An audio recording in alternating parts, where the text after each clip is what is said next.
이번에는 잘 보이고 잘 들리세요? 그리고 여기서 뒤꿈치가 바닥에 놓치면 안 되고 뒤꿈치를 찐 탁 놓으셔야 됩니다. 그 다음에는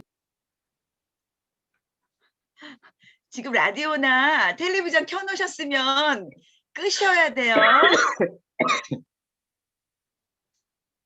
아이고, 벌써 넘어가 버렸어.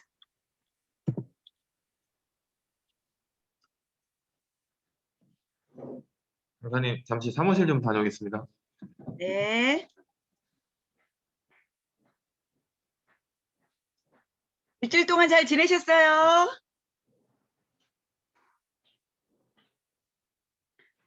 우리 강경자 어머니 이거 그룹프 말고 하실 거예요? 그룹프 풀르셔야 되는 거 아닌가? 어디 외출하시려고 그러시나?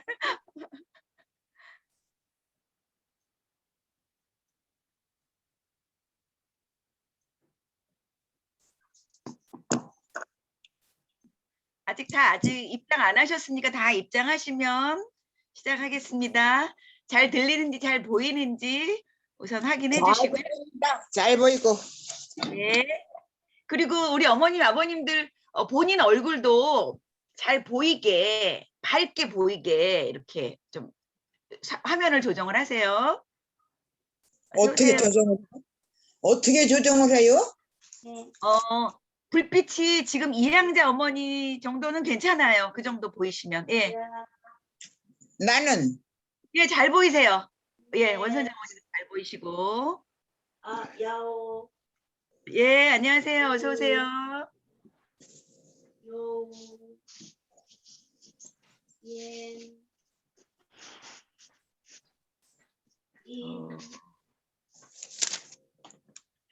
다 보이시죠? 제가 확인하고 있습니다. 네, 김정자 어머니 어서 오세요. 야. 우와. 남자가 이렇게 꽃을 잘 키우는 사람도 없지.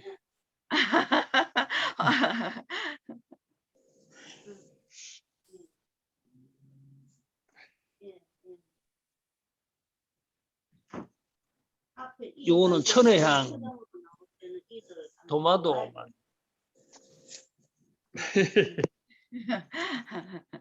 예.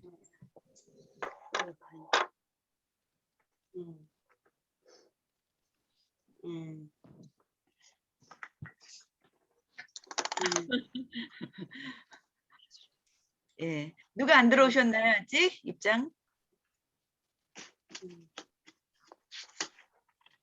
안녕하십니까. 어서오세요. 안녕하세요.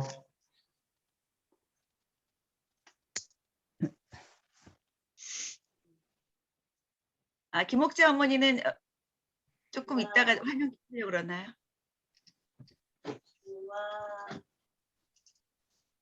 안 보여요? 강경자 어머니는 얼굴을 눈만 보이시네. 조금 더 내리셔. 예, 그 정도 좋습니다. 예, 예, 예.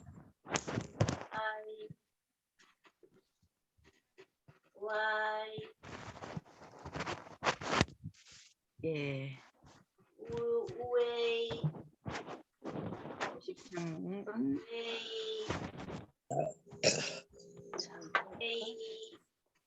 여기는 소리를 음소거를 하셔야 되겠네. 예, 거기 소리가 들리니까. 아직 시간이 이제 6분 정도 남았거든요. 그러니까 아직 입장 안 하신 분들은 예, 입장하시도록 조금 기다려 보고요. 그런데 선생님 얼굴은 왜 그렇게 작게 나와? 짧게 나와요? 응. 그러면 저는 노트북으로 스마트폰으로도 할 수 있고 노트북으로도 할 수 있거든요. 저는 그래서 약간 좀 이렇게 거리가 조금 떨어뜨려야 얼굴이 조금 작게 나와요. 너무 발싹 들이대면 크게 나오잖아요. 그죠? 그래도 커야지 좋아. 아유. 그래요? 더 크게요? 제가 또 강의하다 보면 더 이게 가까이도 가게 돼요. 자, 더 가까이 갈까요? 예. 잘 보이시죠? 네. 네.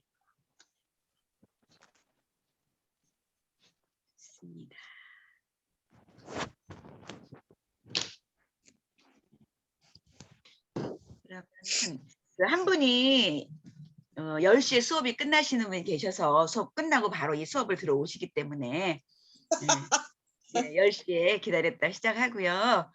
우리 어머니들 식사를 하셨어요, 아버님들? 네. 날씨가 너무 좋죠? 네. 예, 이제 봄이어서 막 그 목련도 피고 양지 바른 곳에서 벌써 개나리도 폈더라고요. 예. 산책들도 많이 하시죠? 네. 네. 이 화면도 잘 보이시나요? 이 화면? 네. 네, 잘 네. 보입니다. 네. 그리고 혹시 뭐 물 필요하시면 물도 떠다 놓으시고 화장실도 미리 다녀오시고 이렇게 그대로 세팅해 놓으시고 한 4분 정도 있다가 시작하도록 하겠습니다. 예.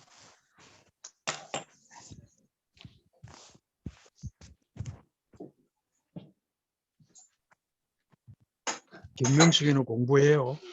10시에 끝나시죠? 예, 알고 있습니다. 예. 부지런하시네요. 우리 어머님들, 아버님들 굉장히 부지런하세요.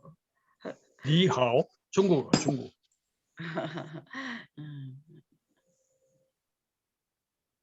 그리고 입장 안 하신 분은 그럼 김명숙 어머님만 아직 입장 안 하신 거죠? 다른 분들은 다 입장하신 거죠?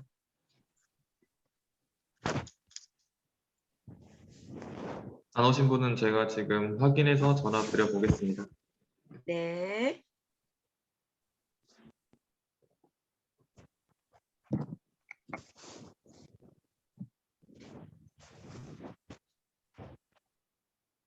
Será, será de volver. 와, 어떤 분이 노래 부르셨어요? 노래 너무 잘 부르시네요. 선생님이 김옥자가 불렀지? 아, 김옥자 어머니 노래 이렇게 잘 부르세요? 예. 아, 그럼 우리 시작하려면 3분 남았는데 노래 한 곡 청해서 들어도 될까요? 예, 좋아요. 좋지요. 예, 좋습니다. 우리 김옥자 어머니 박수 한번 칠게요. 예, 노래 부탁드릴게요. 사랑할게요. 사랑하신다고요? 가시밭에 한 송이 인백가봐 고요히 머리 숙여 홀로 피었네. 인적이 끊어진 깊은 산 속에 고요히 머리 숙여 홀로 피었네. 어여뻐라 숨겨라 인백가봐요. 그만할게요. 와, 박수. 성공하신 분 같아요. 너무 잘하세요. 합창단 아니에요. 하시나요? 합창단 하세요, 어머니? 네? 합창단 하세요? 네. 아, 너무 잘하시네요. 목소리가 우리 저기 굉장히 아름다우세요. 복지관에 금빛 향기 합창단이 있어요. 아, 사곡 어머, 합창단.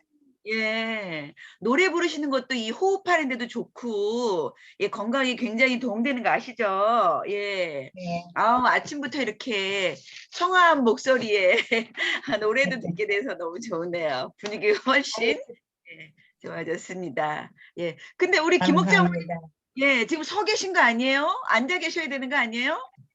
앉아 있습니다. 아, 앉아 계세요? 네. 네. 좋습니다. 예.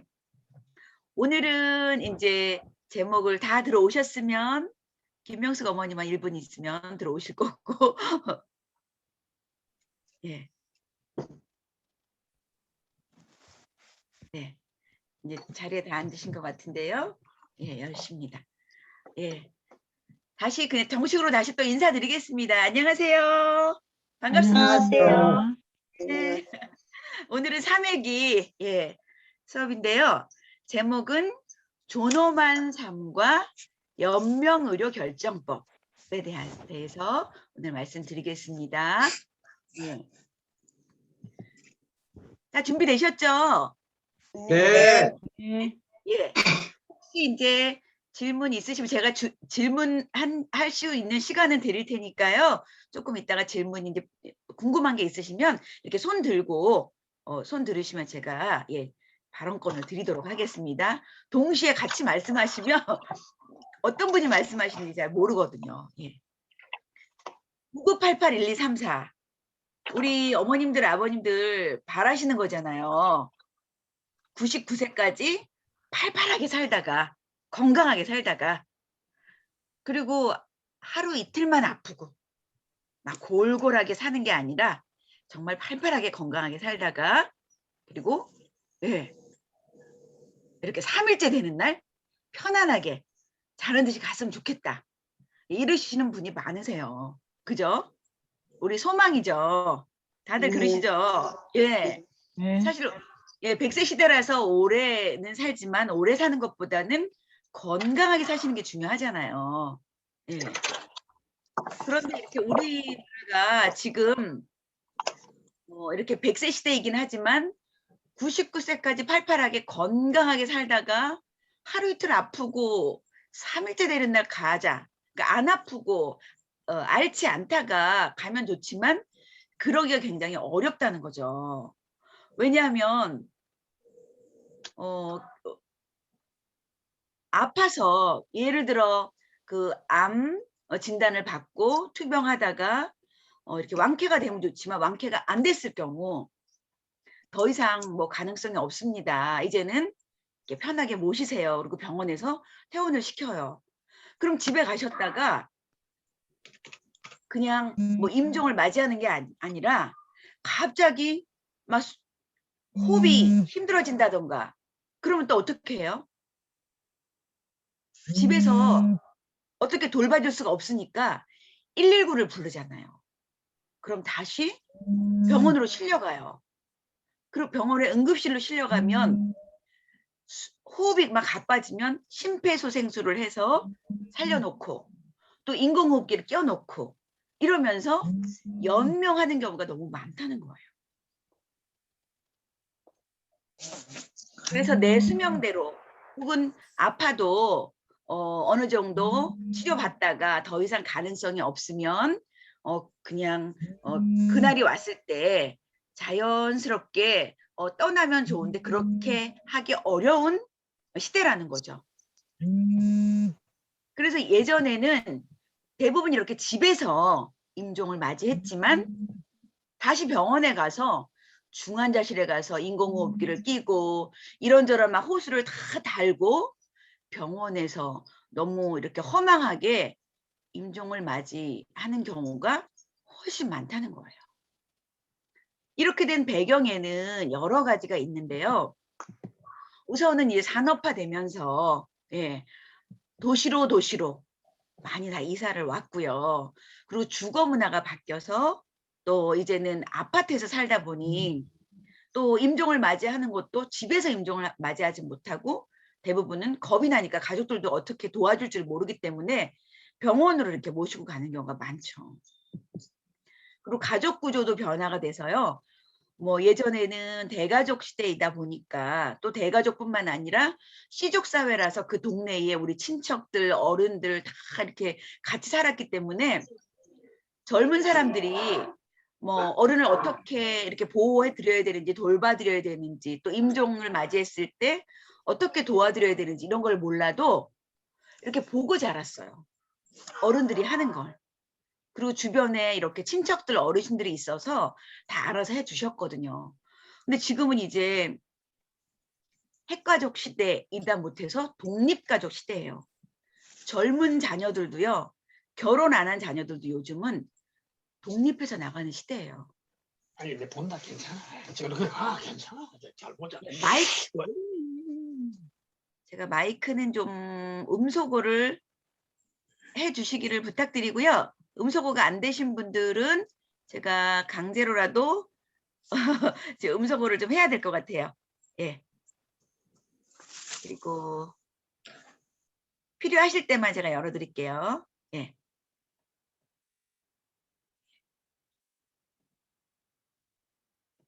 좋습니다. 예. 그래서 가족 구조가 이렇게 변화되면서 이제 핵가족화 또 독립가족화 되다 보니까 이렇게 임종이 와도 도와줄 수도 없고 그리고 누군가 옆에서 도와줄 사람이 없는 거예요. 그러다 보니 119 불러서 다 병원으로 다 모시고 가는 거죠, 대부분. 그래서 사실 편안하게 다시 119를 싣고 응급실에 가지 않고 집에서 이제 임종을 모셔도 되는데 그러지 못하게 돼버린 거죠. 그리고 또 하나는 현대의학이 발달하다 보니까 병원에만 가면 연명은 돼요. 다시 살려놔요. 숨이 넘어가려고 그러면 다시 심폐소생술을 하고 인공호흡기 껴서 살려놓는단 말이죠.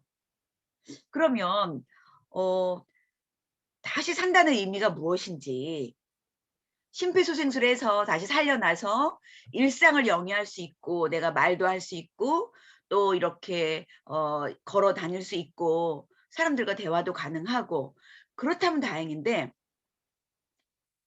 다시 심폐소생술을 해서 살려놓긴 했지만 스스로 숨을 쉴 수 없기 때문에 인공호흡기라는 걸 껴놔요. 근데 이 인공호흡기를 껴놓는다는 건 뭐냐면 산소호흡기하고 인공호흡기는 다르거든요. 산소호흡기는 일시적으로 이렇게 수술 후라든가 산소가 부족할 때 산소 탱크에다 이렇게 콧줄 연결해서 산소만 연결해 주는 거예요. 근데 인공호흡기는 내가 의식이 없거나 스스로 숨을 쉴 수 없을 때 1cm 되는 관을 이렇게 뚫어요, 목에다가. 뚫어서 깊이 폐로 연결을 해서 거기서 숨을 이렇게 넣어주고 밖으로 나오게 하고 그렇게 인공으로 해주는 거거든요. 근데 그거는 근데 문제는 뭐냐? 1cm 되는 관을 기도에다가 이렇게 뚫어서 하다 보면 첫 번째는 너무 고통스러워요.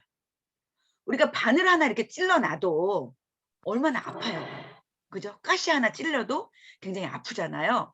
근데 1cm 되는 관을 여기다 꽂아 놓는다고 생각해 보세요. 얼마나 고통스러워요. 그러다 보니 중환자실에서 이렇게 관을 뚫어놓고 인공호흡기를 끼워놓은 환자들은 너무 고통스러워가지고요. 다 잡아 뜯는다 그래요. 의식이 있다면. 그래서 막 손목을 다 묶어놔요. 침대에다가. 움직이지 못하게. 두 번째는 너무 고통스럽기 때문에 마취 주사약을 놔요. 그러다 보니 계속 잠을 자게 되는 거죠.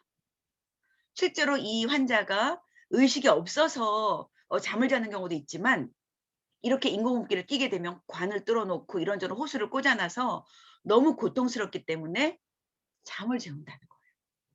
그래서 마취제를 계속 놓기 때문에 오히려 그게 혼수 상태라기보다는 의식이 없이 계속 잠만 자는 거죠. 그리고 세 번째는 관을 뚫어놓으면 말을 할 수가 없어요. 그래서 가족들하고 대화도 나누기 어렵고요.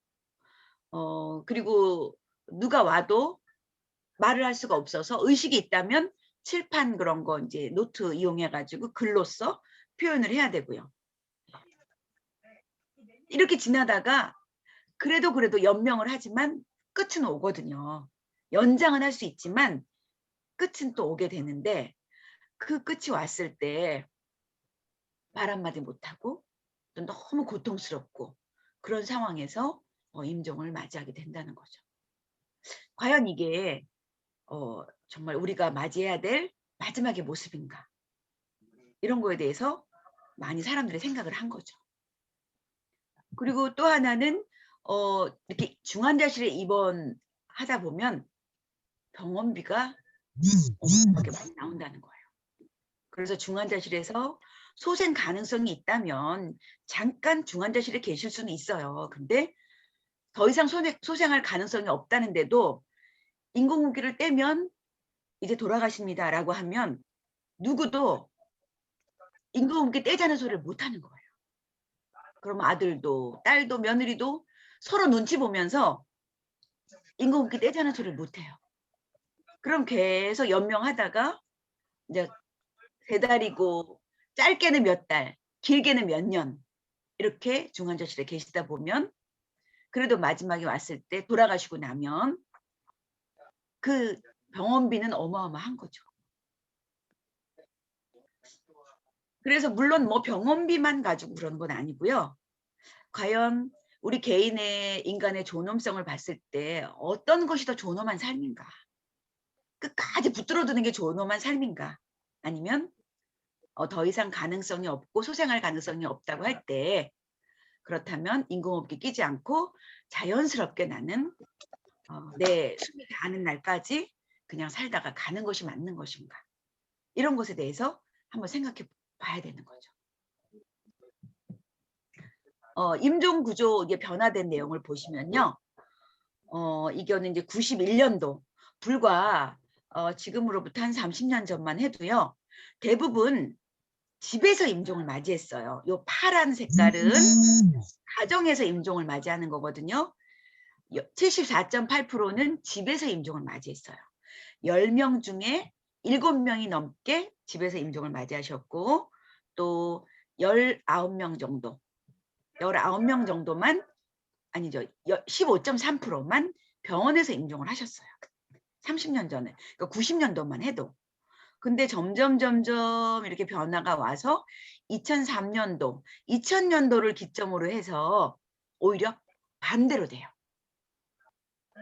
병원에서 임종을 맞이하는 것은 이제 이때는 비슷해졌다가 점점 반대로 되는데요. 이제는 오히려 빨간 거는 병원에서 임종을 맞이하는 거거든요. 예, 달라지는 거죠.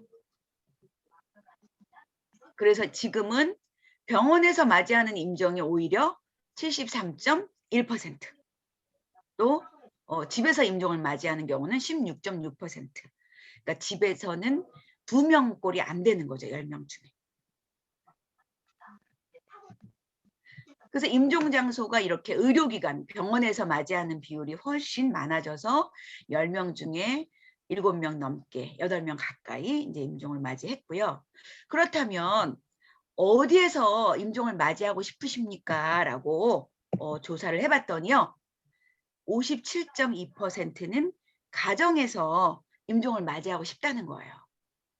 그리고 나머지는 19.5%는 호스피스 기관에서 맞이하고 싶고 16.3%는 병원에서 맞이하고 싶다. 이런 응답이 있었습니다. 그러니까 대부분은 다 가정에서 임종을 원하지만 가정에서는 임종하지 못하고 오히려 원치 않는 병원에서 임종하는 경우가 많이 있다는 거죠. 어떻게 생각하세요? 우리 어머니, 아버님들은 뭐 어디에서 임종을 하기 원하세요? 만약에 그날이 온다면. 병원에서 나는 그래도 맞이하고 싶다. 네. 예. 아니면 난 그래도 익숙한 내 집에서 맞이하고 싶다. 예.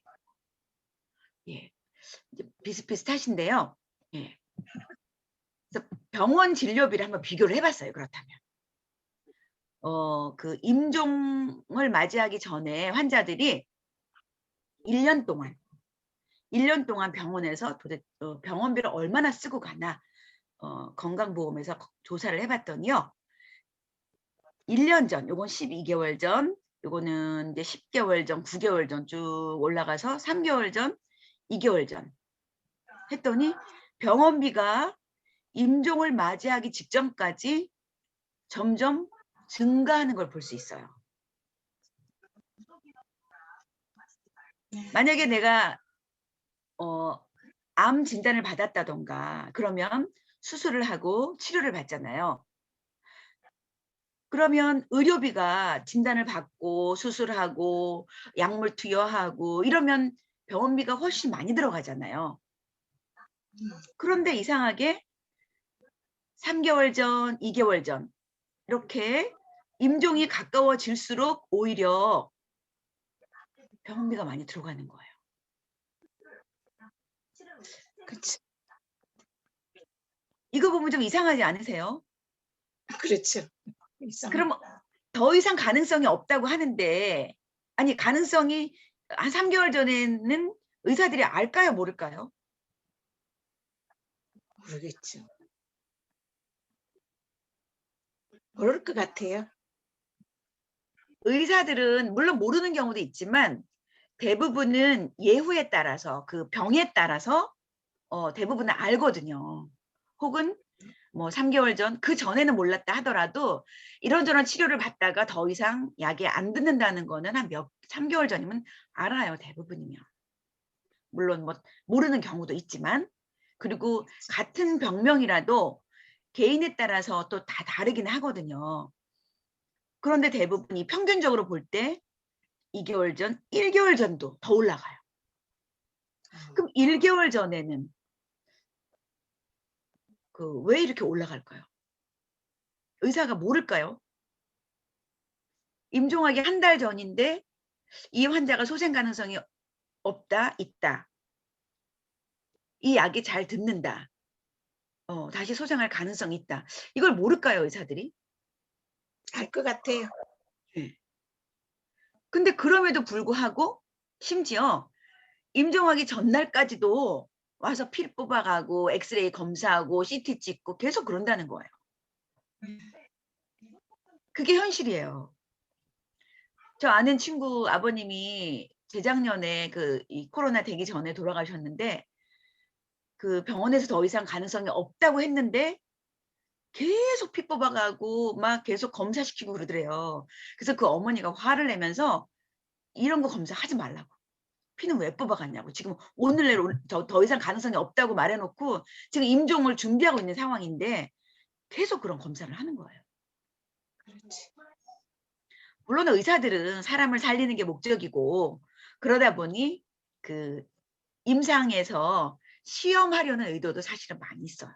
그래서 논문도 그렇겠죠. 쓰고 또 그래서 새로운 기술도 계속 개발해서 뭐 물론 좋은 기술을 만드는 게 목적이기도 하지만, 그래도 이제 얼마 안 남았습니다라고 할 때는 계속 뭐 이런저런 약물을 투여하고 검사할 게 아니라 편안하게 임종을 맞이하도록 도와줘야 되는 게 아닌가. 그러지 않나요? 그렇죠. 예. 그래서 병원에서 계속 이렇게 다양한 계속 진료를 받고 검사하고 이러다 보면 환자가 지쳐요. 그리고 네. 더 이상 가능성이 없다는 걸 알려주지 않으면 자신의 마지막을, 그리고 그동안 살아온 삶을 정리도 하나 못하고 그냥 살 것만 기대하다가 허망하게 가는 경우가 너무 많다는 거죠. 이렇게 6개월 전, 5개월 전, 차라리 저는 6개월 전, 1년 전에 더 많이 써야 된다고 생각을 하거든요. 그런데 가까이 갈수록 더 많이 쓰는 게 너무 억울하다는 거죠. 그래서 우리나라는 가장 많은 돈을 쓰고도 가장 불행하게 죽는 나라라는 거예요.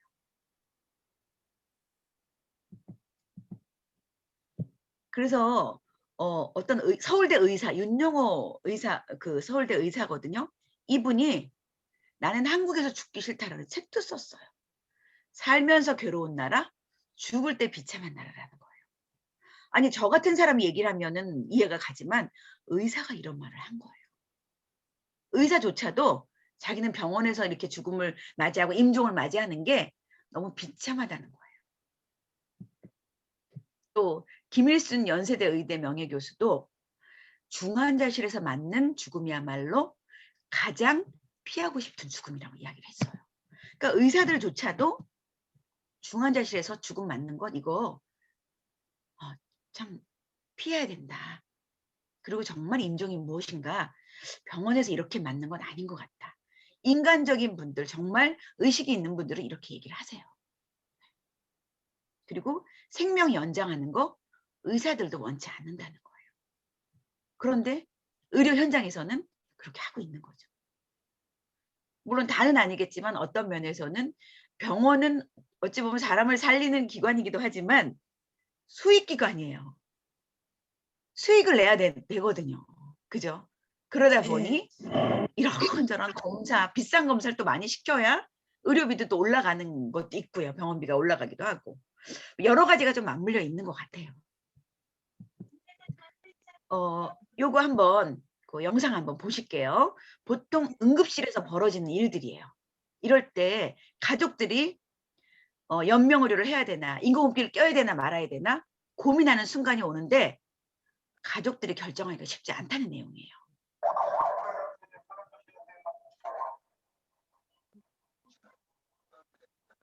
네.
인공호흡기는 한번 끼면 못 뺀다는 거예요.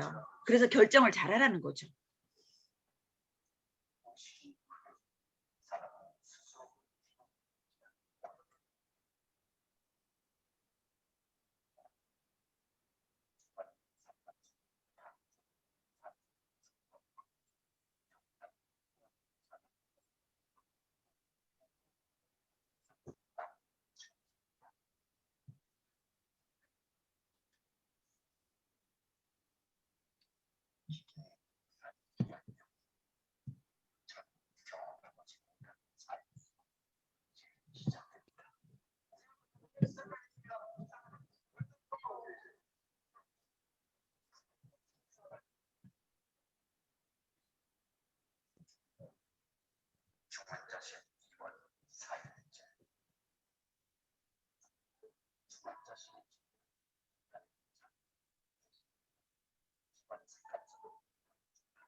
네.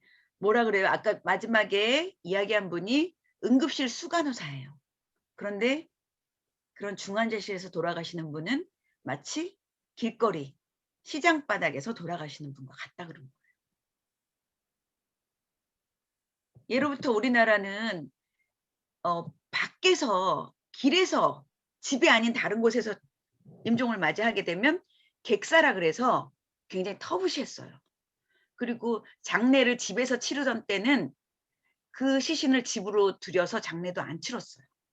그죠? 그런데 오늘날은 대부분이 중환자실에서 돌아가시니까 객사를 하게 된다는 거죠. 그리고 중환자실에 아까 보셨지만 내가 가족들을 보고 싶다고 가족들을 바로 볼 수 있는 것도 아니고 시간은 정해져 있어서 그때만 또 가족들을 볼 수 있기 때문에 임종을 지키는 게 굉장히 어렵죠. 그리고 저렇게 화면에서 보신 것처럼 다 묶어놓고 굉장히 고통스러운 거죠. 그래서 사람들이 난 연명으로 안 하겠다 이런 생각들을 많이 이제 하게 되거든요.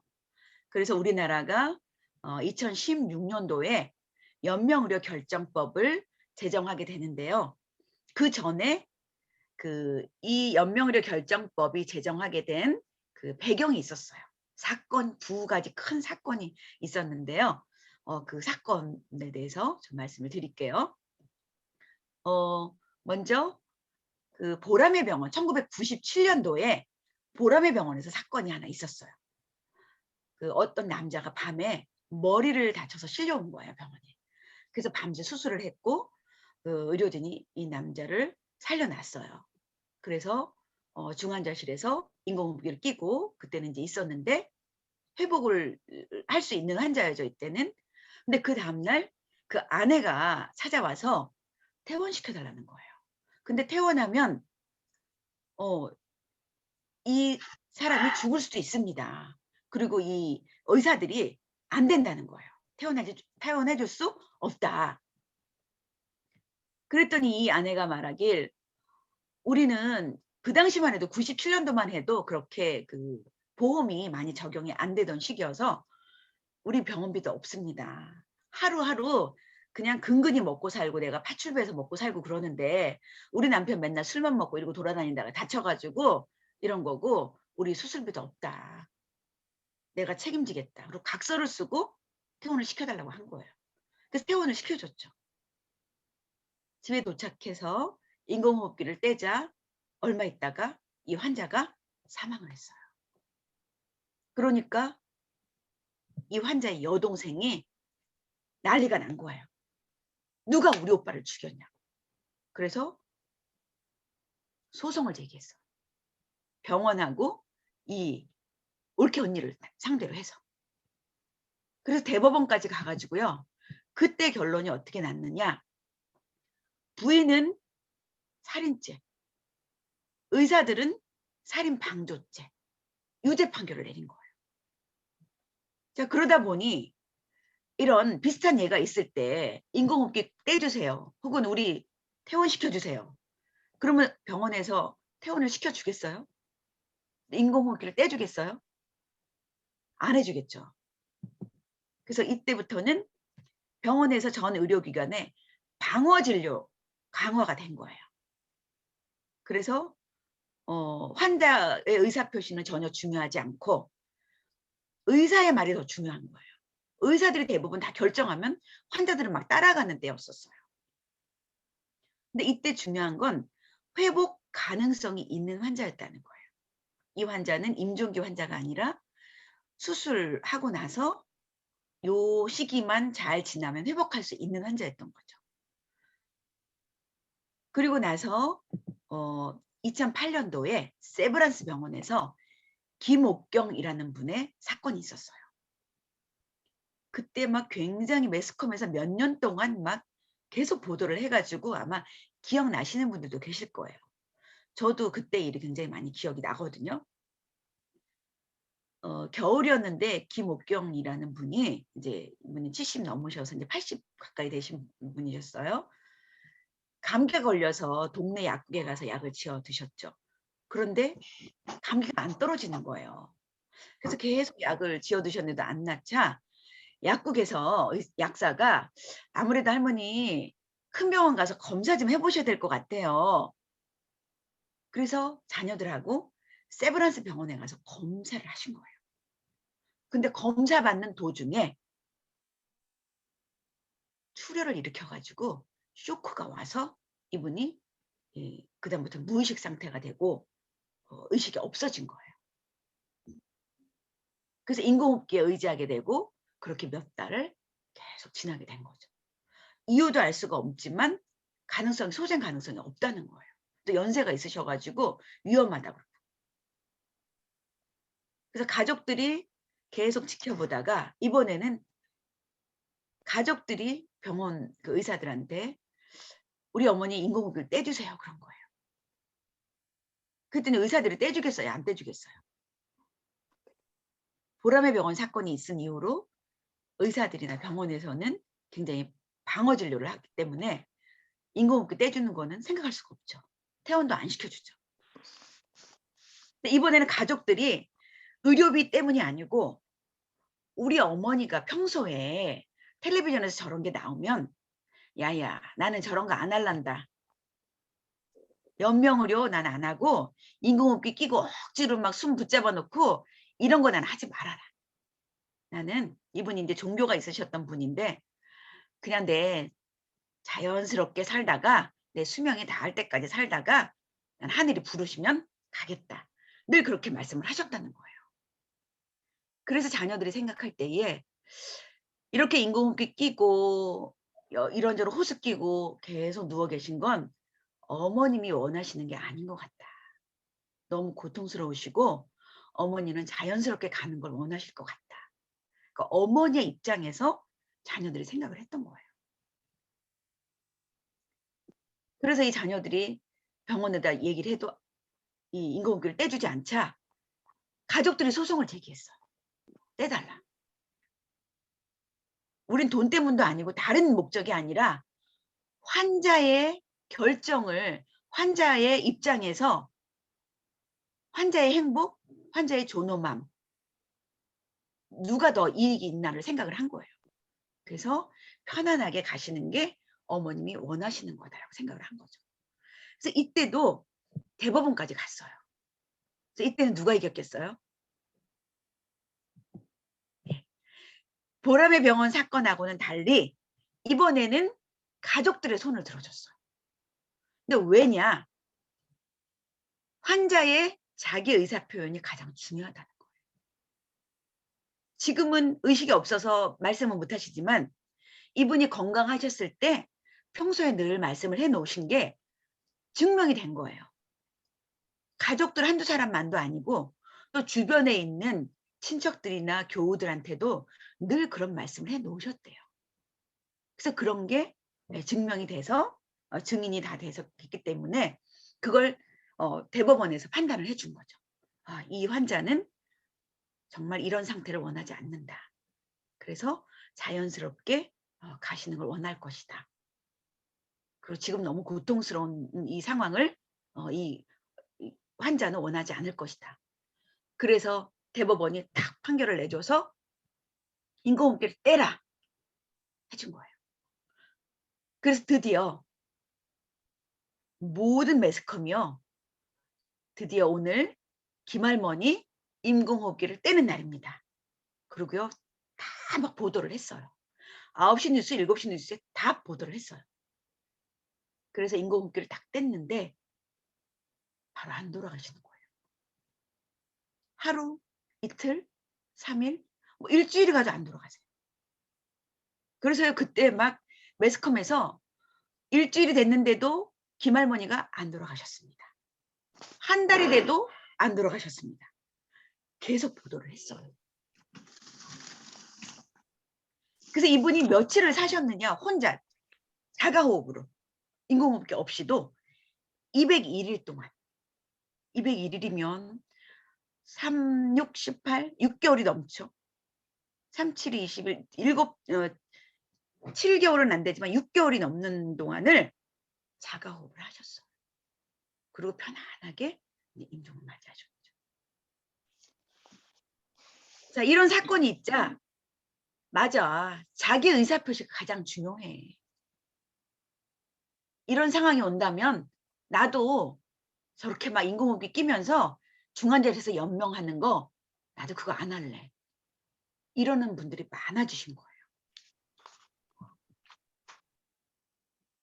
그래서 이런 사람들이 계속 많아지고 이거 법으로 해달라 이런 요구가 많아지게 된 거죠.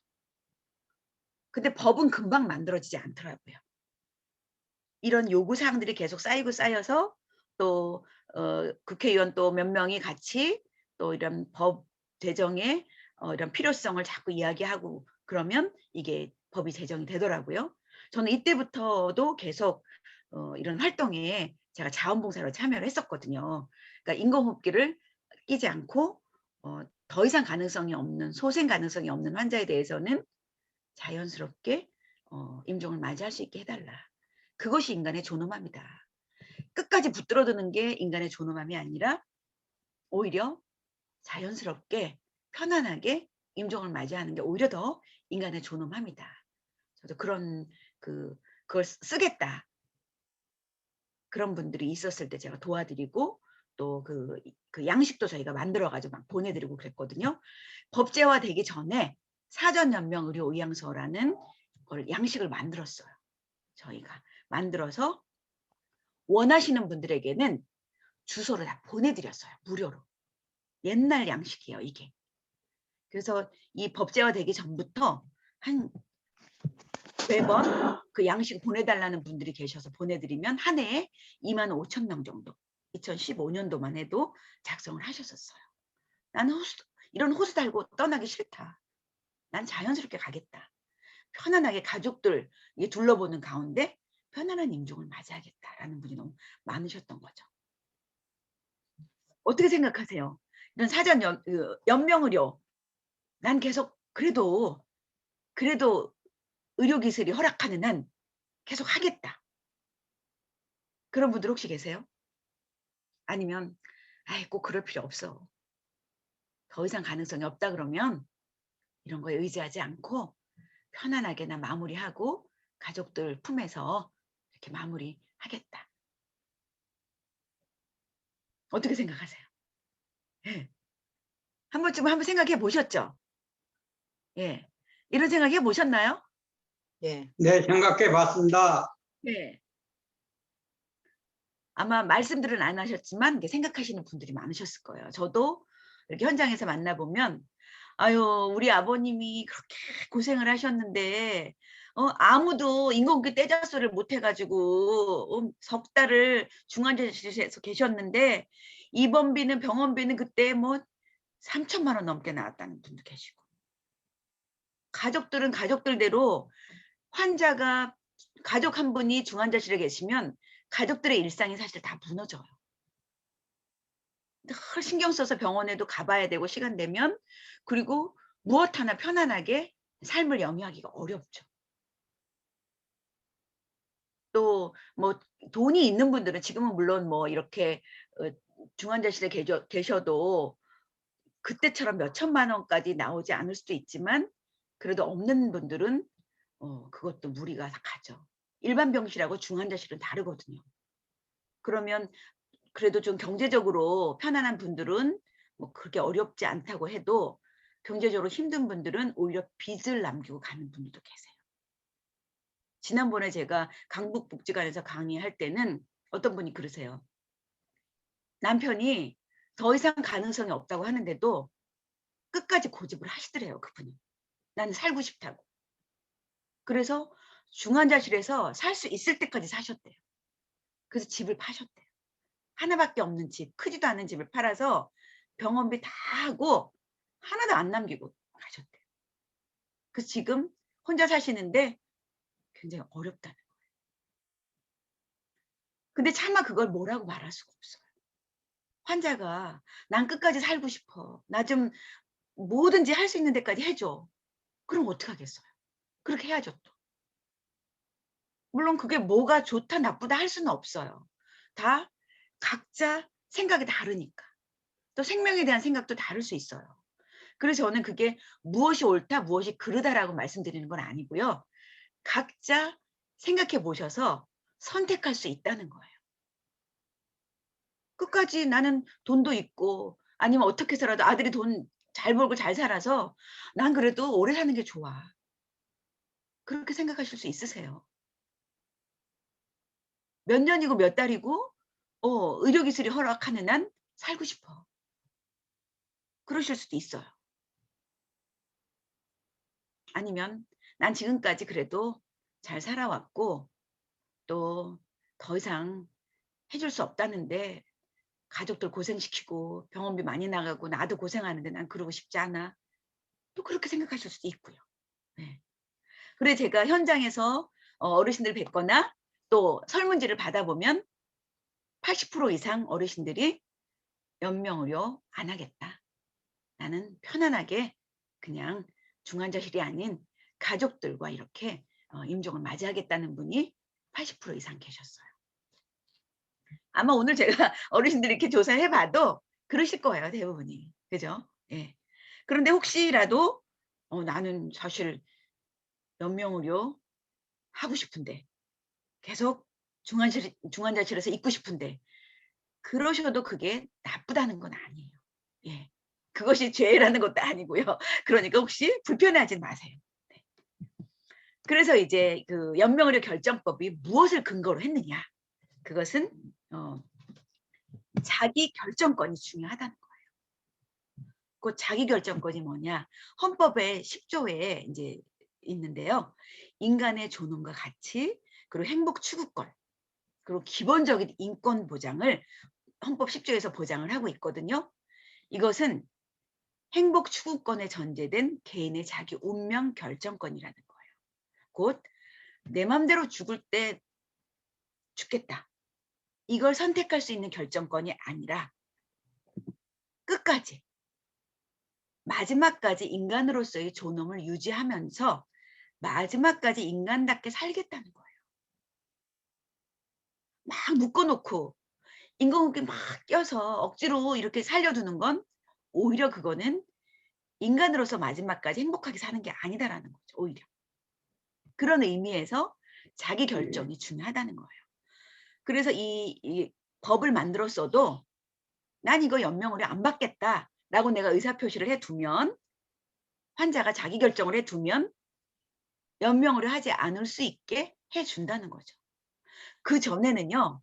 아무리 뭐 환자나 가족이 우리는 원하지 않습니다. 인공호흡기 떼주세요. 라고 해도 대부분 병원에서 그렇게 해주지 않았었거든요. 보람의 병원 사건 이후로도 그랬고 그 전에도 사실은 그랬거든요. 그런데 이렇게 2008년도 김할머니 사건을 계기로 해서 정말 자기 결정권이 중요하다고 그리고 그런 법의 근거로 해서 이제 이렇게 이야기를 하는 거죠. 그래서 연명의료 결정법이 이제 제정이 됐는데요. 2016년도에 통과되었고, 예, 2017년도부터 시범적으로 시행을 시작을 했어요. 그리고 연명의료 결정에 관한 부분과 호스피스 완화 의료에 관한 부분 두 부분으로 나눠져 있습니다. 원래 법의 이름은 길어요. 이 박스 안에 있는 호스피스 완화 의료 및 임종 과정에 있는 환자의 연명의료 결정에 관한 법. 이렇게 법 이름이 길어서 아무도 이걸 입에 올리기 어렵잖아요. 그래서 일명 연명의료 결정법 혹은 웰다잉법이라고 불렀어요. 어떤 사람은 존엄사법이라고도 하는데 사실은 전문가 입장에서 볼 때는 존엄사법은 맞지 않아요. 물론 존엄한 죽음을 맞이하기 위한 법은 맞지만 존엄사법 하면 그 외국에서는요. 안락사법을 존엄사법이라고 해요. 근데 이건 안락사법이 아니거든요. 안락사법도 제가 또 설명을 드리겠지만 안락사는 임종 단계에 있는 환자가 아니라 아주 그 불치병을 앓고 있는 아주 고통 중에 있는 환자들. 너무 고통스러워서 나는 사는 게 오히려 더 고통이고 이거는 더 인간의 존엄함이 아니다. 나 좀 편안하게 갈 수 있게 해달라. 그래서 그분들을 임종 단계가 아님에도 불구하고 편안하게 가도록 도와주는 거예요. 어떤 약물을 투여하던가 아니면 어떤 약물을 그동안의 치료를 중단하던가 이래서 편안하게 가는 것을 안락사법이라고 하고 존엄사법이라고 하거든요. 그렇지만 우리나라는 법적으로 허용하지 않고 있어요. 그래서 만약에 누군가가 나는 그 불치병에 걸려서 지금 너무 고통스럽다. 나 좀 도와달라. 애원할 때 도와드렸다. 그럼 그건 당장 당장 이렇게 끌려가요. 도와드리면 안 되는 거예요. 그건. 아셨죠? 그분을 너무 안타까워서 도와주었다고 하지만 그 법적으로는 허용되지 않기 때문에 그건 도와드리면 안 되는 거예요. 그래서 연명의료 결정법은 안락사법이 아니라는 거 제가 말씀드리고요. 그래서 나 죽고 싶을 때 나 죽여줘 혹은 나 죽을 수 있어. 그 법이 아니라는 거예요. 이해되시죠? 예. 네. 주요 내용을 보시면 회생 가능성이 없는 임종 단계 환자, 임종 단계 환자의 연명 치료를 중단하거나 시작하지 않을 수 있다는 거고요. 그렇다면 연명의료 중단 대상 환자도 정해져 놓은 거예요. 그때는 말기 환자도 아니고요. 식물인간 상태에 있는 환자도 아닌 임종 과정에 있는 환자예요. 그리고 임종 과정에 있는 환자는 누가 판단하냐? 환자 가족이나 환자가 판단하는 것이 아니라 담당 의사 한 명하고요. 그리고 그 분야의 다른 의사, 전문의 한 명, 그러니까 총 2명의 의사가 이 환자는 임종 과정에 이르렀습니다. 라는 판단을 해줘야지 연명 치료를 중단할 수 있다는 거예요. 그럼 임종 과정은 뭐냐? 의학적으로 정해놨어요.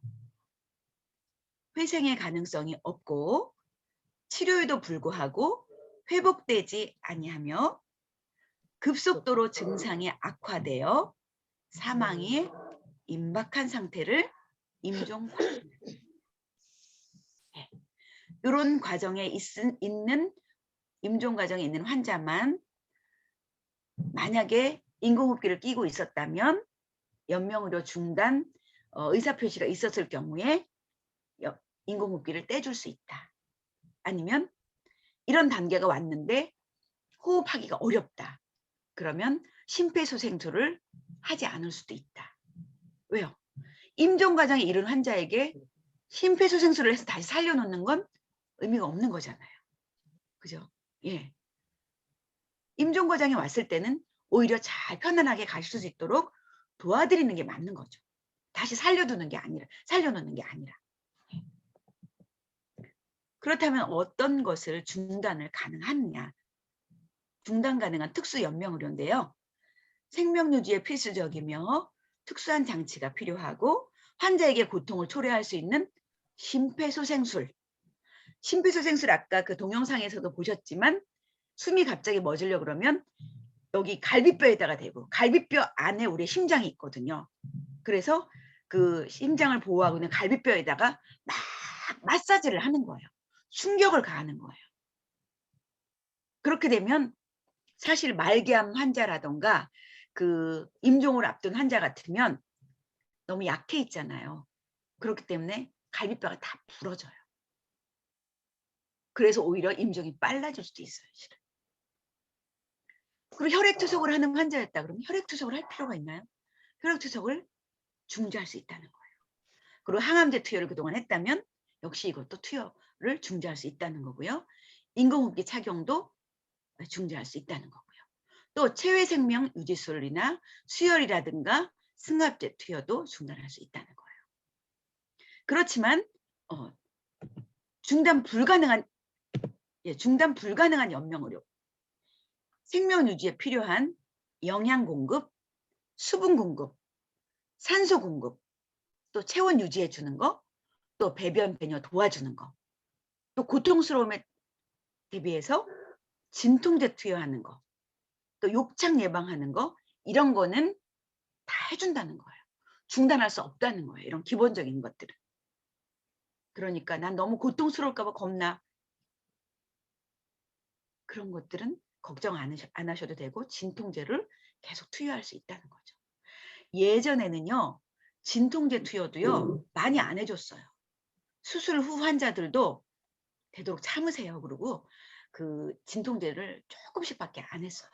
왜냐하면 그게 중독된다 그래서. 그게 마약류이거든요. 많이.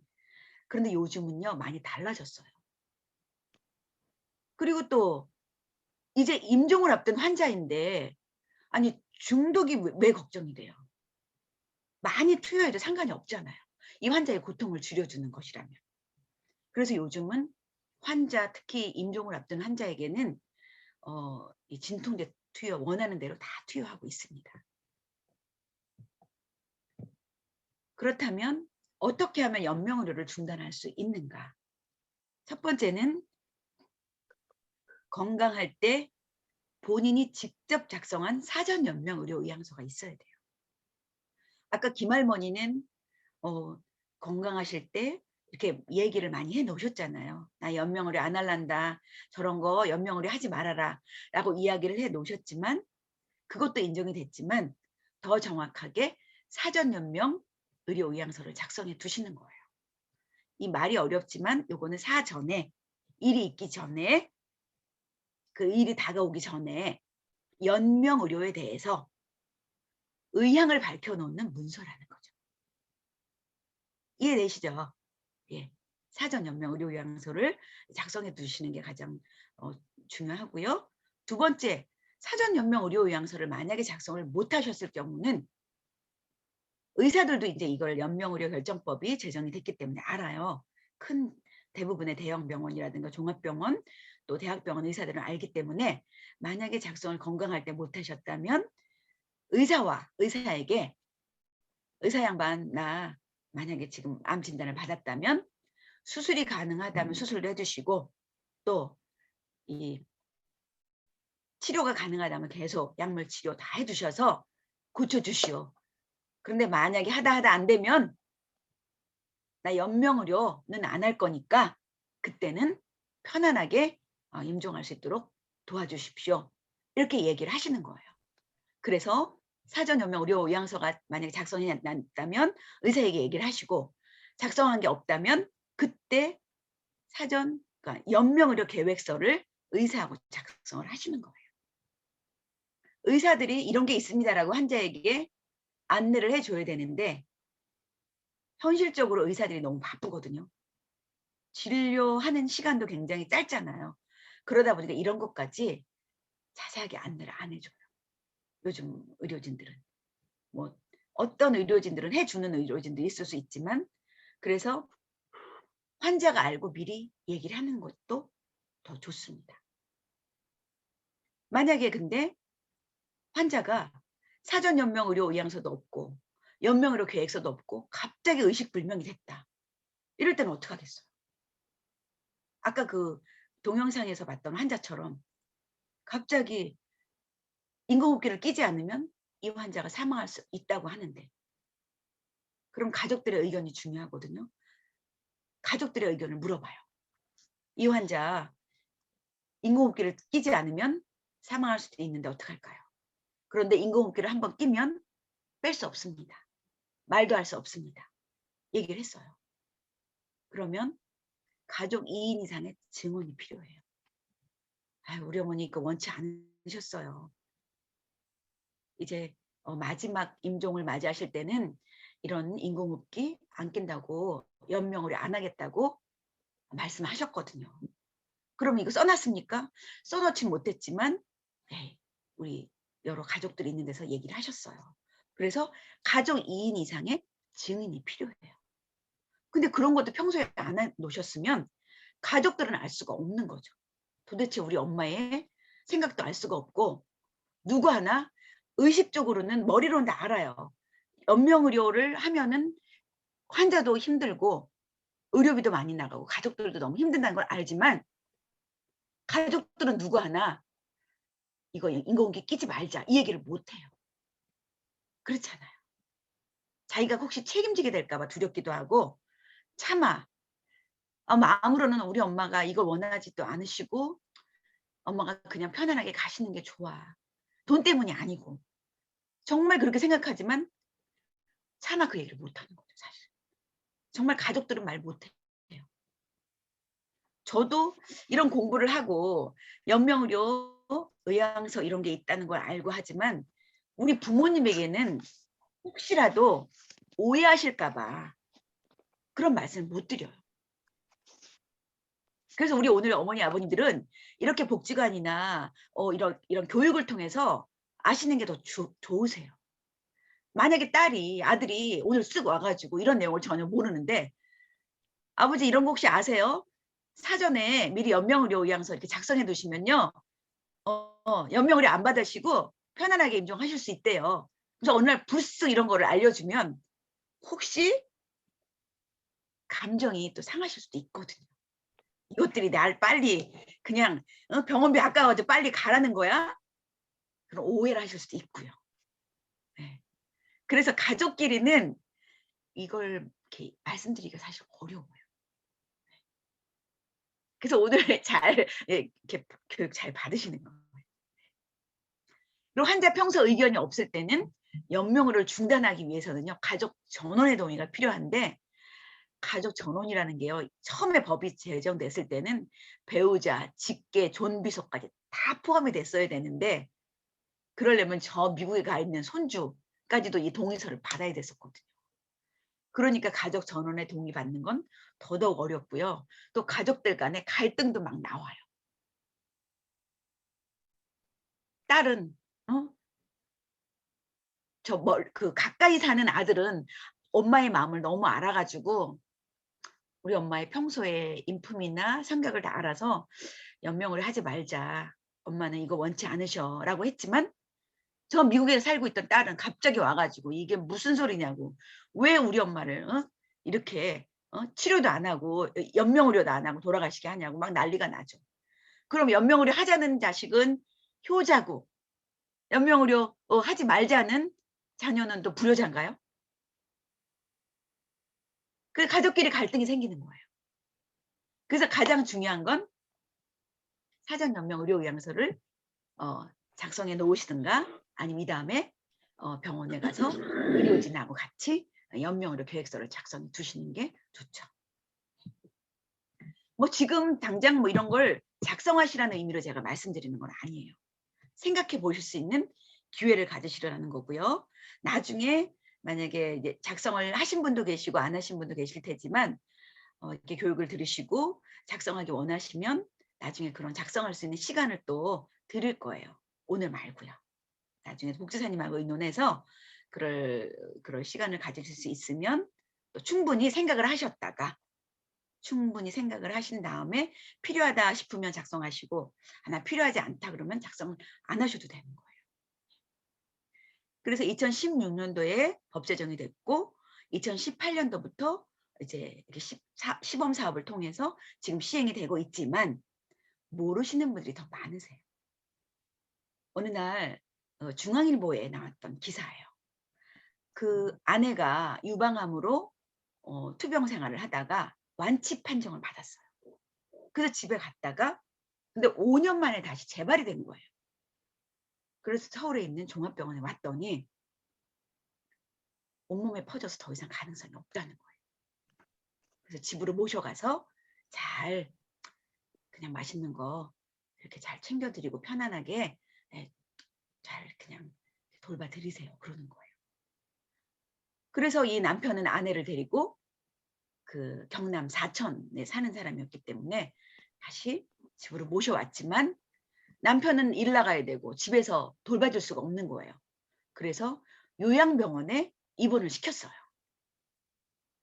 근데 어느 날 갑자기 남편에게 전화가 와가지고 뛰어갔더니 종합병원에 아내가 누워 있는데 세상에 이제 병원에서 더 이상 퍼져서 가능성이 없다 그랬고 그래서 요양병원에 가서 이제는 임종을 기다리는 분이었는데 갑자기 이렇게 호흡기 곤란이 오니까 요양병원에서도요 종합병원으로 다시 모시고 간 거예요. 환자가 사망할까 봐 이제 겁이 나니까. 그런데 이 환자가 종합병원 응급실로 가면서부터 또 어떻게 했겠어요? 심폐소생술을 한 거예요. 그랬더니 심폐소생술을 했더니 이 말기암 환자가 조그맣게 몸이 막 쪼그라들었잖아요. 삐쩍 말랐고 갈비뼈가 다 부러져서 온몸이 피멍이 다 든 거예요. 그리고 나서 얼마를 살았느냐? 일주일을 살았어요. 일주일 만에 중환자실에서 임종을 맞이한 거예요. 그러니까 그 남편이 막 통곡을 하고 울면서 그냥 두면 편안하게 눈 감을 사람을 심폐소생술하고 인공호흡기 꽂아가지고 억지로 이렇게 숨만 붙들어 뒀다. 그래서 일주일을 못 버티고 그 고작 일주일을 살리려고 귀신처럼 이렇게 끔찍한 모습으로 오히려 고통을 더 주고 이렇게 보낸 게 너무 원통하다. 그래서 남편이 막 엉엉 우는 거예요. 그래서 그게 중앙일보 기사에 나왔었어요. 이 경우라면 남편도 아내도 이 연명의료를 안 하겠다는 의사표시를 정확하게 요양병원에도 얘기해 놓고 또 혹시나 이런 그런 상황이 오면 응급실에 가더라도 연명의료 안 한다는 걸 말기 환자라는 걸 얘기를 하세요. 거기까지 이제 부탁을 해 놨어야 되는 거죠. 연명의료 작성을 해 놓았으면 더 좋고. 예. 그래서 법 제정이 됐어도 몰라서 이렇게 당하는 분들이 너무 많으신 거예요. 사실 아직 모르는 분이 더 많죠. 각급 방송이나 이런 데서 연명의료 결정법이 제정이 됐고 사전 연명의료 의향서를 작성하시면 이렇게 연명의료 안 할 수도 있습니다라고 홍보 방송이 나가는 경우도 있어요. 그런데 잘 모르시는 분들은 내일이 아닌가 보다 저게 뭔 소린가 잘 모른다 그러고 그냥 지나가는 경우가 너무 많죠. 그렇다면 사전 연명의료 의향서를 어떻게 작성하나요? 자, 알려드릴게요. 혹시 작성하신 분 계세요? 이미 작성하신 분? 네. 몇 분이나 계신가 좀 볼까요? 작성하신 분. 네. 신민철 아버님만 작성하셨나? 예. 또 여기 어머님이 작성하셨고 두 분 계시네요. 예. 자, 작성 안 하신 분들이 더 많으니까 제가 자세히 알려드릴게요. 첫 번째는 누가 작성할 수 있나요? 19세 이상 성인이면 누구나 가능해요. 비용도 들지 않습니다. 어디서 그럼 작성하나요? 보건복지부가 지정해 놓은 사전 연명의료의향서 등록기관이 있어요. 등록기관은 또 제가 뒤에 가서 자세히 말씀드릴게요. 그럼 어떻게 작성을 하나요? 반드시 본인만이 작성하실 수 있어요. 아내가 남편 걸 대신해서 작성해 줄 수 없고요. 또 남편이 아내를 대신해서 작성해 줄 수 없고요. 자녀가 부모님을 대신해서 작성할 수가 없습니다. 어떤 분들은 제가 그 상담사로 그 자원봉사 나가서 작성하는 거 도와드리려고 하면 주민증 우리 아내 거 갖고 왔다고 우리 아내도 쓰기를 원하는데 불편해서 못 왔다고 내가 대신 갖고 왔다고 하는 분이 있는데 그건 절대 또 안 돼요. 신분증을 갖고 오셨다고는 하지만 본인이 갖고 오셔야 되는 거예요. 다른 사람이 그 사람의 신분증을 갖고 왔다 그래서 해줄 수 없죠. 본인만이 가능해요. 왜냐하면 생명에 관한 거기 때문에 본인만이 확인이 돼요. 그리고 혹시라도 재산 문제라던가 다른 기타 이해관계 때문에 또 다른 그런 불순한 의도를 가진 사람이 있을 수도 있거든요. 그래서 본인이 본인의 신분증을 갖고 오셔야만 작성을 하실 수 있고요. 양식이 있는데 그 양식을 설명을 드리고 자필로 이름 정도는 사인을 하셔야 되는 거예요. 혹시 난 잘 한글을 글을 잘 못 써 그러시는 분들도 이름은 쓰실 수 있도록 하시는 거예요. 그럼 뭐 많이 쓰는 거 많지 않고요. 이렇게 설명을 듣고 나 설명 들었다 확인하는 차원이에요. 이해했다. 그렇게 체크하고 서명만 하시면 돼요. 작성하는 건 어렵지 않습니다. 그리고 네 번째는 만약에 작성을 했는데 나 괜히 했나 봐. 마음이 바뀌었어요. 나 그냥 끝까지 난 연명의료 할래. 그러면 언제든지 등록기관을 통해서 변경하실 수도 있고 철회도 가능하세요. 한번 작성했다 그래서 계속 가는 건 아니에요. 효력이 상실될 때가 있어요. 본인이 작성하지 않고 누가 대신 작성해 줬다던가 아니면 내가 작성하고 싶어서 자발적으로 작성한 게 아니고 그게 발각된 경우 누가 억지로 작성하도록 시켰다던가 또 설명을 이렇게 자세히 듣지 않고 그냥 사인만 해. 이거 좋은 거래. 그래서 사인만 했다던가 이러면 효력이 상실될 수 있습니다. 여기까지 다 이해되시나요? 네. 그래서 이렇게 설명을 들으시고 상담 설명. 이 설명은 제가 그 내용 연명의료 결정법 제정하게 된 그 내용 그 의사 2명이 연명의료 그 임종 과정이라는 걸 진단해 준다는 거 그때는 연명의료를 안 할 수 있다는 거. 안 하려면 사전 연명의료 의향서를 작성하거나 또는 연명의료 계획서를 작성해야 된다는 거. 그런 내용들이에요. 그 설명을 들었느냐? 아, 들었다. 그러면서 의향서를 작성하시면 등록 보관은 보건복지부 산하의 국립연명의료관리기관에 보관이 돼요. 컴퓨터에 다 들어가서 보관이 돼서 이렇게 그 기관에 들어가서 내 이름과 주민번호만 치면 가입을 했는지 등록이 됐는지 안 됐는지도 확인할 수가 있습니다. 그리고 작성을 해서 보내면 신분증 크기의 작성증도 집으로 보내줘요. 그래서 그걸 이렇게 패스포드에다가 넣고 다니시면 내가 확인이 되는 거죠. 저도 작성을 해놨습니다. 이미. 그래서 지금 현재 등록기관은 493개. 제가 어제 다시 확인을 했거든요. 등록기관은 첫 번째 제일 잘할 수 있는 등록기관은 국가에서 지정한 등록기관이 국립건강보험공단 전국지사거든요. 그런데 국민건강보험공단은 찾아가기도 어렵고 이렇게 많지 않아요. 그러다 보니까 전 국민을 다 이렇게 커버하기는 어려워요. 그래서 등록기간을 또 정해놨어요. 해당 요건이 되는 그런 그 기관에 한해서 등록기관으로 지정을 해뒀어요. 저는 이제 그런 등록기관에 또 상담사로 활동하는데 상담사들도 이런 모든 교육을 시켜서 상담하는 거는 또 자원봉사를 하거든요. 493개의 등록기관이 있는데 국립연명의료관리기관 요 사이트에 들어가시면 우리 동네에서 가까운 등록기관을 검색하시면 가까운 기관도 아실 수가 있고요. 아니면 국민건강보험공단 지사, 우리 집에서 가까운 지사를 확인하셔서 직접 방문하셔서 가입하실 수도 있고요. 아니면 우리 복지관에서 나중에 이런 강의를 들으신 분들을 대상으로 혹은 또 강의를 한번 특강을 열어서 또 다시 설명을 드리고 이렇게 작성하실 수 있도록 상담사들을 파견해서 작성하는 도와드리는 시간을 가질 수도 있습니다. 나중에 또 작성하기 원하시면 제가 어느 날 이렇게 도와드릴 수도 있어요. 그래서 지금 현재 3년 정도 됐거든요. 어제 3월 7일 날짜로 제가 확인해 봤더니 82만 4,274명이 등록이 됐습니다. 82만 명 정도 등록을 했고요. 굉장히 많은 분들이 등록하고 계시는데 제가 남성과 여성의 비율을 봤더니 여성이 많을 것 같으세요? 남성이 많을 것 같으세요?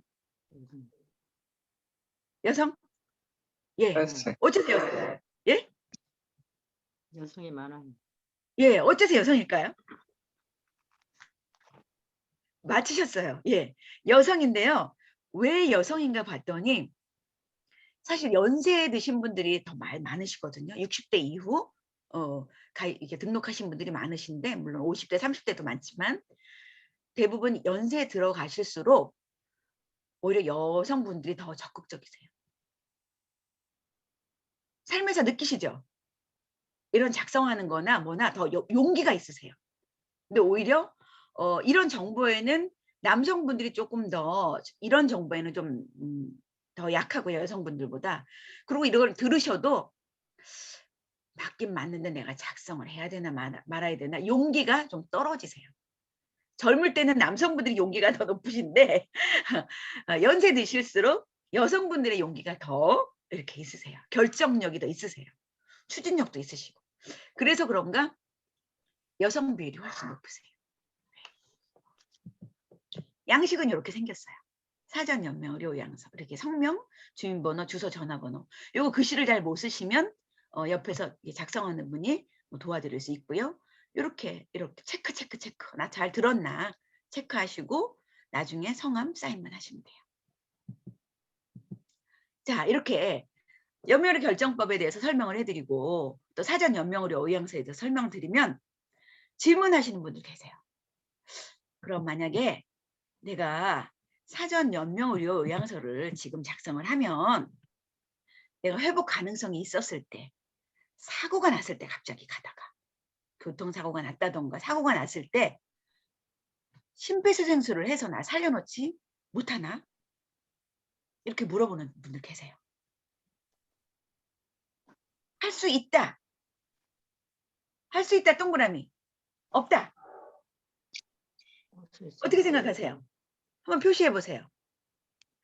내가 사전 연명 의향서를 작성해 놨는데 회복 가능성이 있다면 심폐소생술을 할 수 있나요?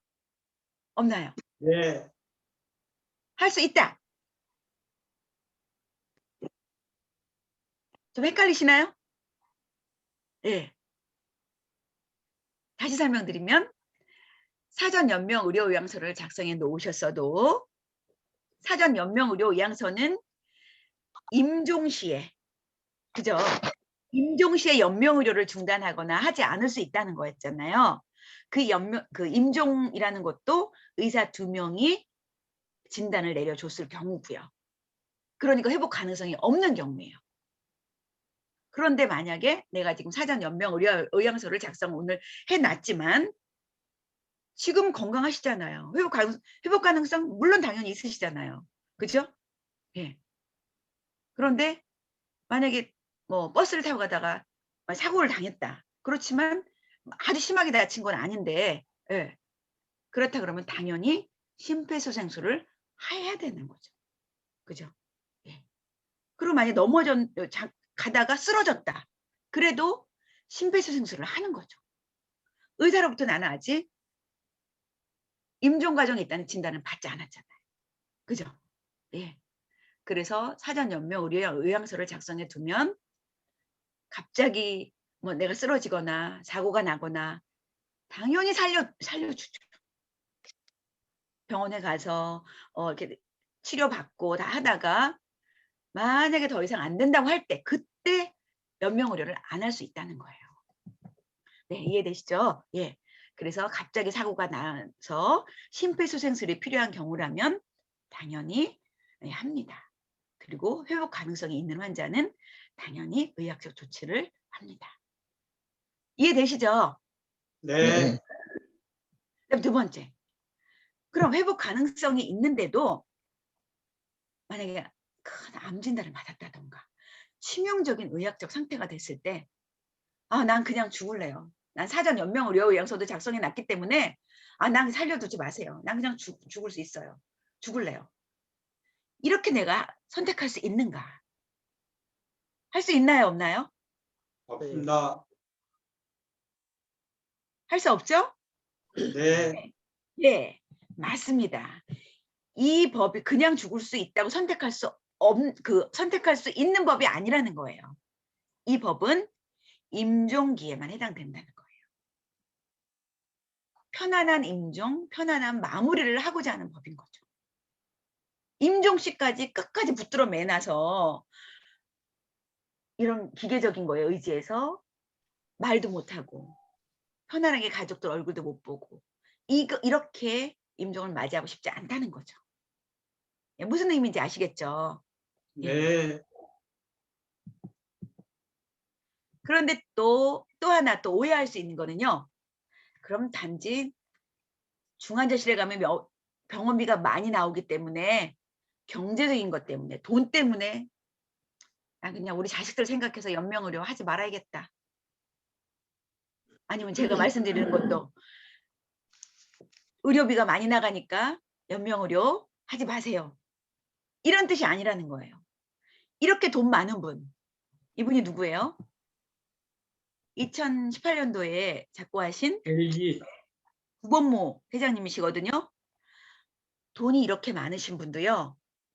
이분도 연세가 그렇게 많지 않으셨어요. 그런데도 연명을 하지 말라. 그래서 연명을 안 했어요.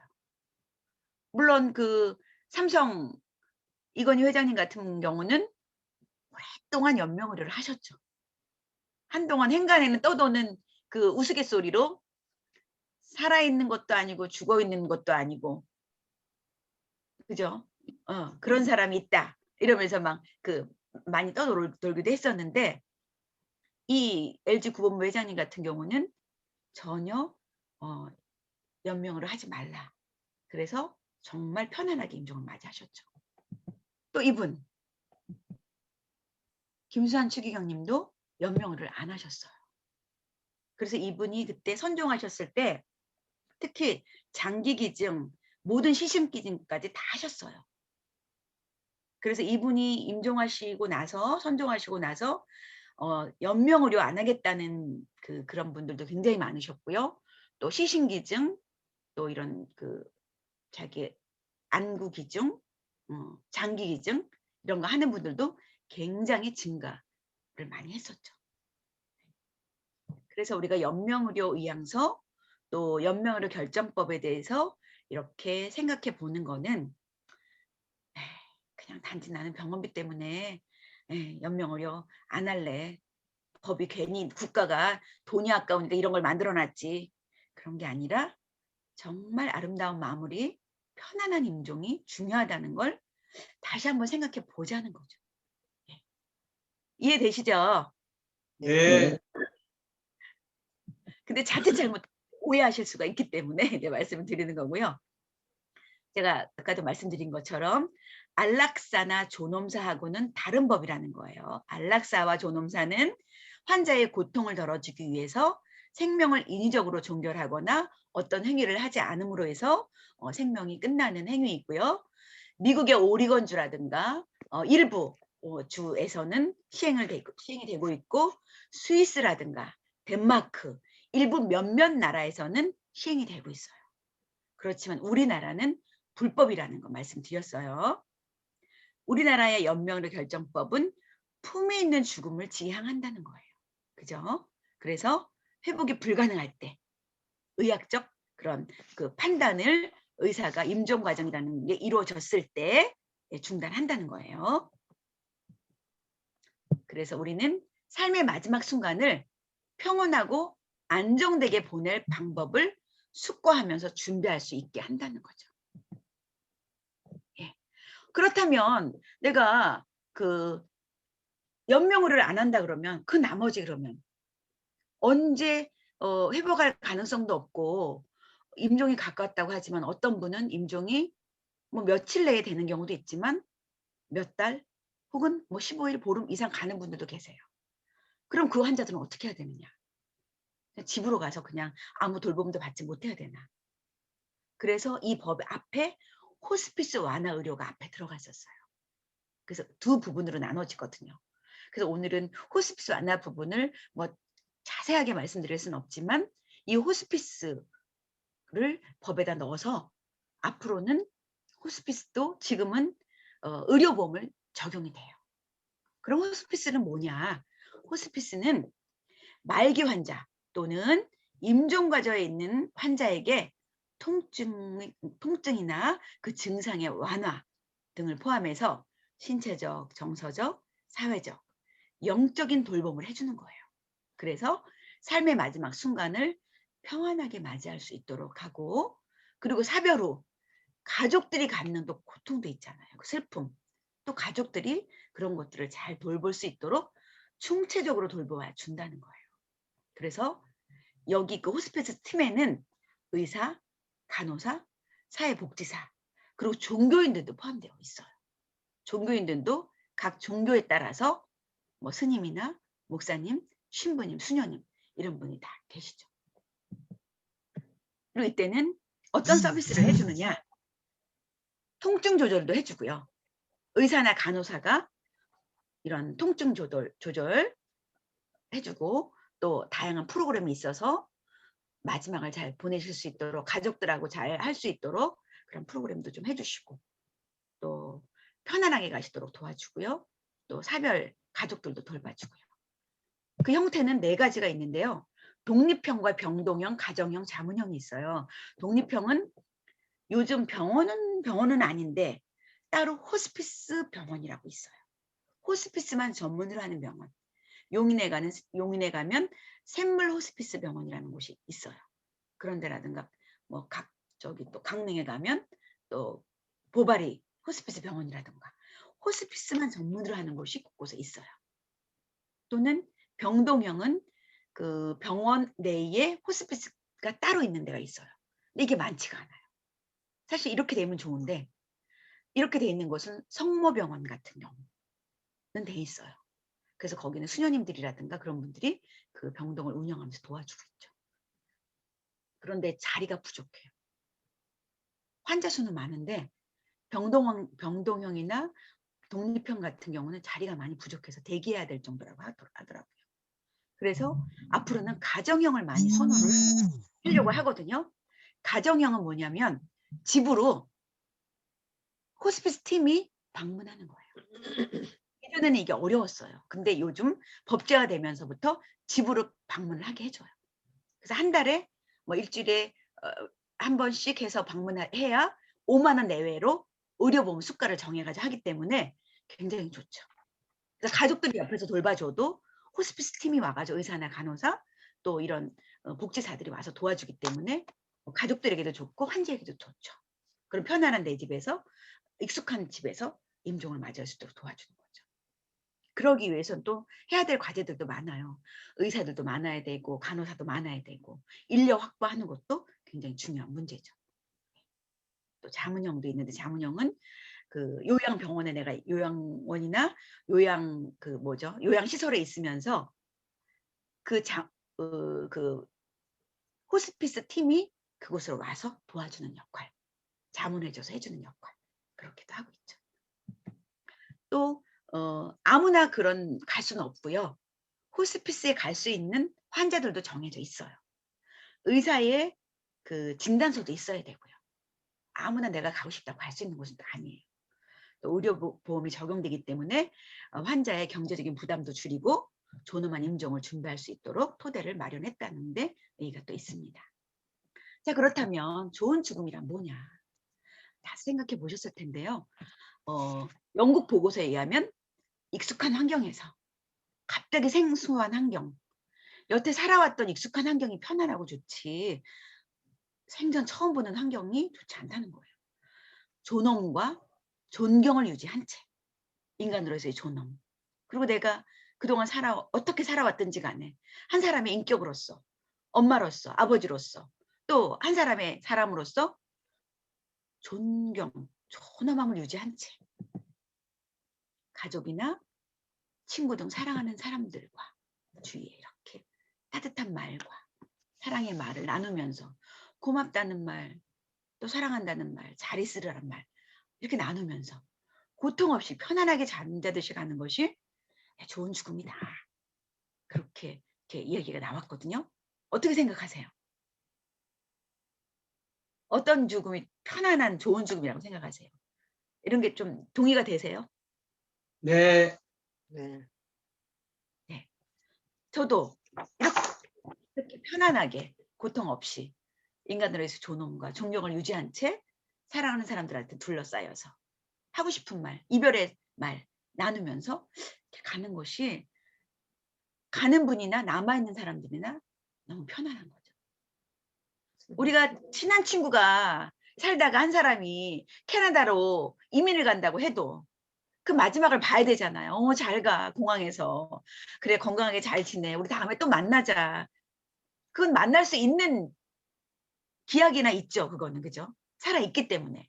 그렇지만 이렇게 마지막 가는 길에는 진짜 마지막 얼굴을 보고 서로 나누어야 되는 거죠. 그래서 예전에 정말 그 부모님의 그 임종을 못 지키면 불효자라고 했잖아요. 불효자라고 하지 않더라도 얼마나 마음에 한이 남겠어요.